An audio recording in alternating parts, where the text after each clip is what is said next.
Hey everybody, Johnny Stewart here, and I've got some tips for you today on bar chords, the dreaded bar chords. And I know that everybody struggles with these. I have struggled with them for a long time myself, but I've got some tips to help get you playing bar chords like it's nobody's business except your own. So bar chords are pretty important for just about every type of music. You can play jazz with them like I just did a minute ago. You can play blues with them.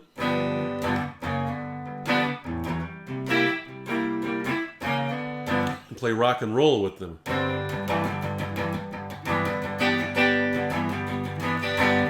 You can play country with them.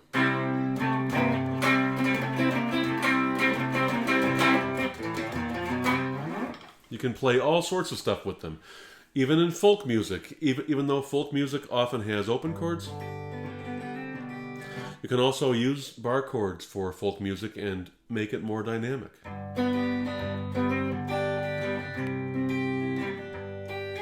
Basically, every type of music can incorporate bar chords, and many of them do.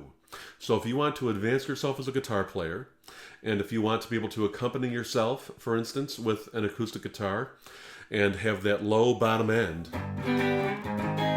follow you everywhere you go, you can play bar chords, and I'm going to show you how. Okay, so what is one of the hardest things about bar chords? Getting your finger all the way across the strings. That is the hardest thing, obviously.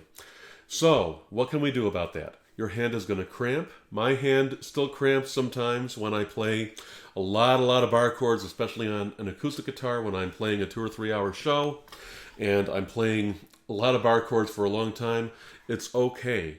There are things you can do to help condition your hand to be able to play bar chords easily, just like it's any other type of chord. So the first key to playing bar chords is having a good anchor with your thumb. And that is not to say that you're going to press so hard that you're going to knock the guitar out of whack and have to do a truss rod adjustment on the neck.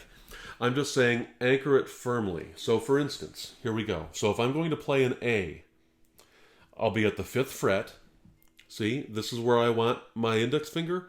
Right behind that, look where my thumb is. Right behind the 5th fret, my thumb is going to be pressed firmly. Again, not super strong. You don't want to snap the neck, but just firmly enough so that you can use it as an anchor and use it for leverage. So you want to use your thumb as leverage, and then you're going to take your index finger and put it all the way across that 5th fret for the A. So that's what it'll sound like. Now, it doesn't sound so great, does it? It doesn't sound so great right now, does it? Because I'm not pressing very hard. But trust me, do this for 3 or 4 days and just practice it for 2 or 3 minutes at a time, a couple times a day. And then, all of a sudden, it's going to be a lot clearer for you.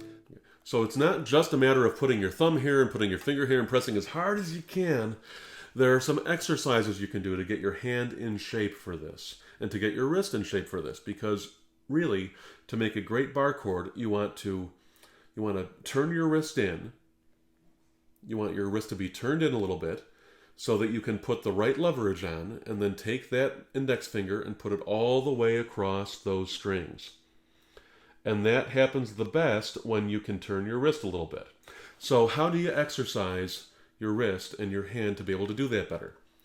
Well, here's an exercise that I used about 25 years ago when I was learning how to play bar chords, which helped to get all the muscles and ligaments and tendons in my hand and my wrist ready for this and to help stretch them out. Just like if you're playing a sport. You don't just, well, some people might just, run a half marathon like I did without any training at all, and that did not go so well. I actually walked it, but still. But either way, but the point is, if you want to train for something, you've got to limber up. You've got to limber up. So these are good stretches that you should do every time you play. Just take your hands, limber them up a little bit like this, pull gently, and I mean gently, back and forth, just gently, till you feel just the slightest little bit of stretch. Don't do anything that's painful. If it's painful, then stop and don't do it.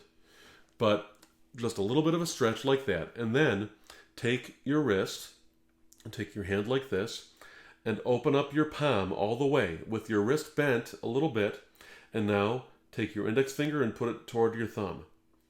And then take your middle finger and put it toward your thumb, then back out.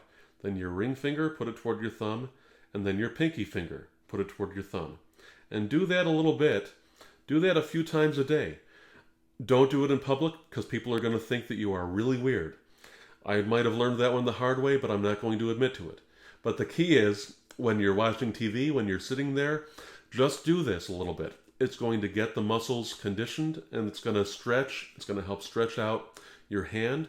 And then trust me, that is the position you want to be in, because what you ultimately want is for these two fingers to be in sync. You want your index finger and your thumb to be totally in sync when you make a bar chord. And again, you'll put your thumb on the back of the neck, right behind the space before the fret where you want to play, and then you'll take your index finger and lay it right across as the bar, and I'll try to get as good of a shot as this as I can, right there, and press as hard as you can.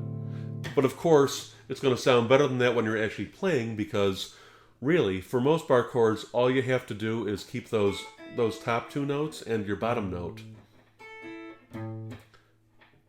ringing through, because you're going to be doing things with these other three fingers, such as a major chord. And for an example of a major bar chord, you can watch my video on the F chord, the dreaded F chord.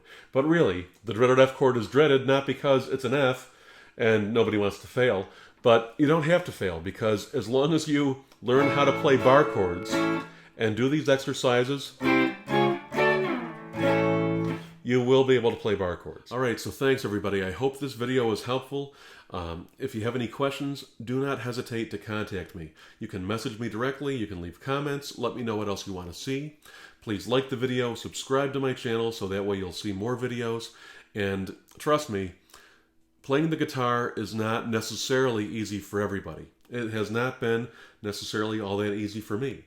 But over time and over the years, I've developed little tricks and tips to be able to make things easier, and I love to share them with people. So if you have any questions or want any help, reach out to me and I'll be glad to try and my best to help you through it. So you take care, everybody.